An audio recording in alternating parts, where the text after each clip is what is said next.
ఉద్యమ సమయంలో డబ్బులు సంపాదించిన పెద్ద పేరున్న లాయర్లు మోతీలాల్ నెహ్రూ గారు కానీ స్వార్జితం నుంచి వచ్చిన డబ్బుని ఉద్యమాల కోసం ఖర్చు పెట్టేవాళ్ళు, స్వాతంత్ర ఉద్యమాల కోసం. అలాగే వారి ప్రేరణతోనే నేను సినిమాల ద్వారా నాకు వచ్చిన సొంత నిధుల్ని ఎప్పటికప్పుడు పార్టీకి ఇస్తూనే ఉంటాను. దాంట్లో భాగంగానే పార్టీ నిర్వహణ నిమిత్తం 10 కోట్ల రూపాయలు నా సొంత నిధుల్ని మా పార్టీ ట్రెజరర్ శ్రీ రత్న గారికి అందజేశాం. ఇప్పుడు ఎన్నికల నిర్వహణ లేదంటే ఒక పార్టీని నడపడం చాలా డబ్బుతో కూడుకున్నది.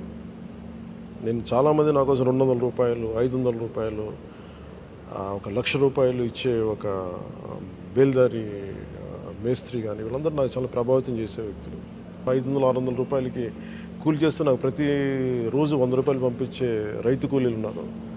సో వాళ్ళే అంత బలంగా పార్టీకి అండగా ఉన్నప్పుడు ఆర్థికంగా నా వంతు కృషిగా నేను కూడా దాదాపు 40-50 కోట్ల పైన ట్యాక్స్ కట్టాను లాస్ట్ 5-6 సంవత్సరాల్లో.